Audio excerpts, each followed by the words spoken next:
Hello and welcome to all our viewers in Nigeria and around the world to a news cycle on Global Television, coming to you live from Nigeria's capital, Abuja. I am Uyi Agmofwegbe, reminding our viewers that you can find us on DSTV channel 365 and free-to-air all night concert. President Bola Tinubu says the federal government hopes to bring down the price of feed and promote local manufacturing of essential drugs and other medical supplies through the establishment of a national credit guarantee company in the new year. The president, who disclosed this in his New Year nationwide broadcast, also urged states to key into the federal government's compressed natural gas initiative to reduce the cost of transportation for Nigerians. The president equally stated that the youth confirm he promised in the aftermath of the End Bad Governance protests across the country would begin in the first quarter of 2025 as a testament of his government's commitment to youth inclusiveness and investment as nation builders. In another development, President Bola Tinubu has ordered the reintroduction of history as a subject into the basic education curriculum.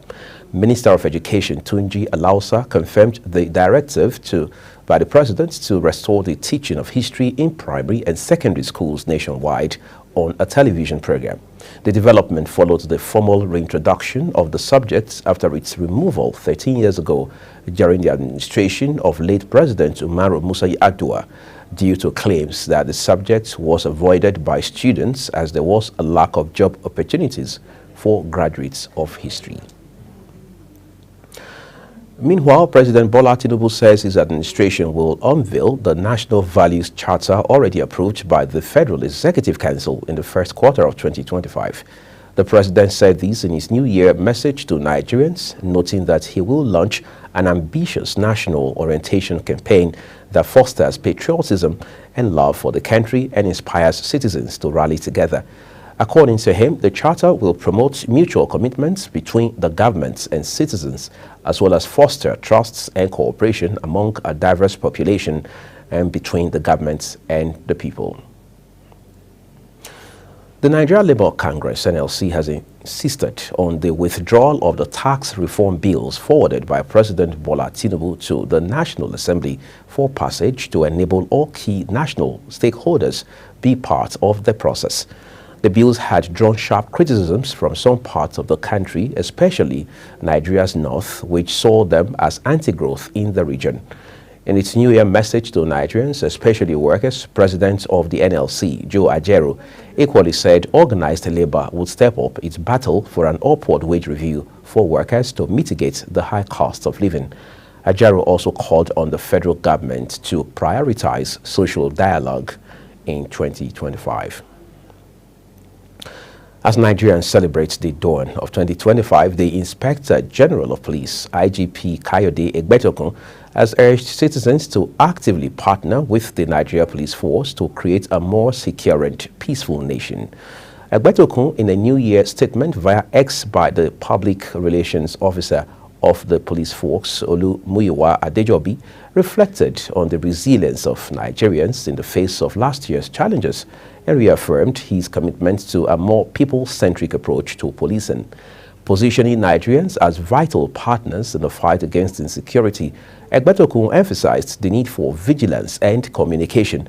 Hence, he called for collaboration and urged Nigerians to report suspicious activities and maintain open communication channels with law enforcement agencies. The National Security Advisor, NSA Nuhu Ribadu, has assured Nigerians of enhanced security in the new year. Ribadu gave the assurance in his New Year message in Abuja, stating, according to the National Coordinator of the Counter-Terrorism Center, Office of the National Security Advisor, Major General Adamu Laka, that the NSA acknowledged the resilience of Nigerians in the face of security challenges, emphasizing the critical role of collective efforts in ensuring peace and stability. Ribadu attributed the successes achieved in 2024 to the exceptional leadership of President Bola Tinubu, whose political will, he noted, had sustained security efforts across the nation. However, that the collective vigilance and cooperation of Nigerians had been instrumental in the fight against terrorism, violent extremism, and other security threats. Operatives of the Federal Capital Territory Police Command have discovered 400 million naira from criminals during various operations in 2024. This is according to the command's scorecard made available to newsmen by the command spokesperson, Josephine Ade. The scorecard indicates that fraud cases were the most reported, with 385 cases as well as 422 suspects arrested, followed by armed robbery with 268 cases and 132 suspects arrested. Similarly, the FCT Police Command says 140 police officers in the Federal Capital Territory lost their lives while on active duty between January and December. This is contained in a statement by FCT Police Public Relations Officer SP Josephine Ade. The Force Public Relations Officer disclosed that the command handled 1,426 reported cases during the year, as she highlighted that 376 firearms, including 13 AK-47 magazines and 187 rounds of live ammunition, were recovered as part of the command's operations. First Lady Senator Oluremi Tinubu has welcomed Abuja's first baby of the year 2025 at the Asokoro District Hospital. Reports say Favor Stephen Odion, a baby girl, was born in the family of Mr. and Mrs. Odion Oyimbo. The First Lady also received other babies born at the hospital, including the first baby boy of the year 2025, Zimchi Kachim Ejiofor, born to the family of Mr. and Mrs. Ejiofor Unwori. Mother of the nation, represented by the wife of the Vice President, Nana Shetima, welcomed Favor and all other babies born on New Year's Day in the FCT with baby gifts, including postnatal care products and other nutritional supplies, as well as cash gifts. She prayed God to protect the children, wishing them long life, good health, and prosperity. Now let's turn to Osun State, where the Governor Ademola Adeleke has disclosed that his administration's plan to boost the state's economy by encouraging entrepreneurs in the Adire fabric industry. Governor Adeleke stated this during a World Media Conference of the Adire Osun Exhibition and Festival, marked alongside the official unveiling of the festival logo in Osogbo, the state capital. Adeleke, who unveiled the logo, described the exhibition of various Adire styles, colors, and sizes as an essential phase of Osun's agenda for the state's creative economy.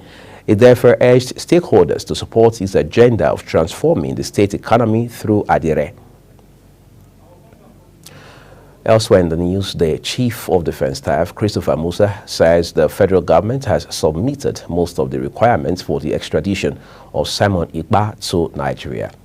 Ikpa, a pro-Biafra agitator and secessionist, was arrested by Finland law enforcement on November 21 and sent to Finland-based prison for spreading terrorist propaganda on social media.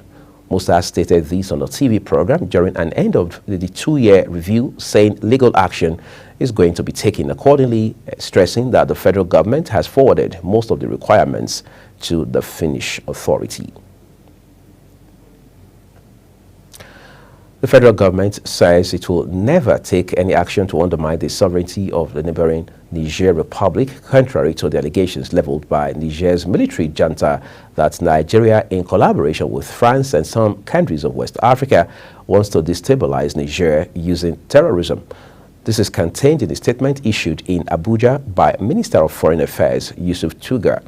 According to the statement, the minister noted that the Nigerian government reaffirms its unwavering commitment to peace, stability, and regional harmony in West Africa, and is concerned about recent statements from President of the National Council for the Safeguard of Homeland of Niger, Abdurrahman Chani.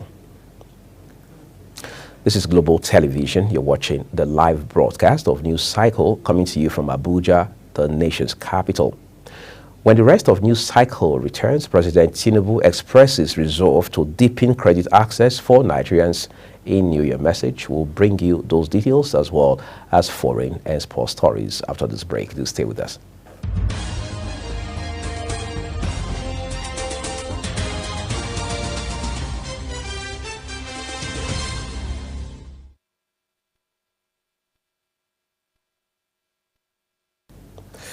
We appreciate you staying with us, everyone. This is the live broadcast of News Cycle on Global Television with Uyi Agmofwebe. Now time to talk business. President Bola Tinubu, in his bid to boost national economic output, has vowed to deepen credit access for citizens and critical sectors of the economy.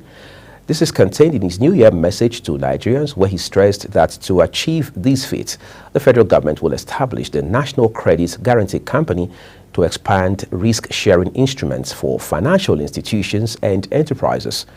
According to the president, the company is expected to start operations before the end of the second quarter.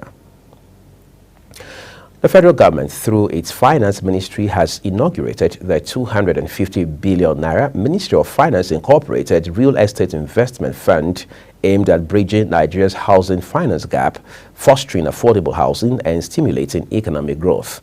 According to a statement by the Director of Information and Public Relations at the Ministry of Finance, Mohammed Manga, the initiative was announced at a signing ceremony presided over by Minister of Finance and Coordinating Minister of the Economy, Wale Edun, at the ministry's office in Abuja.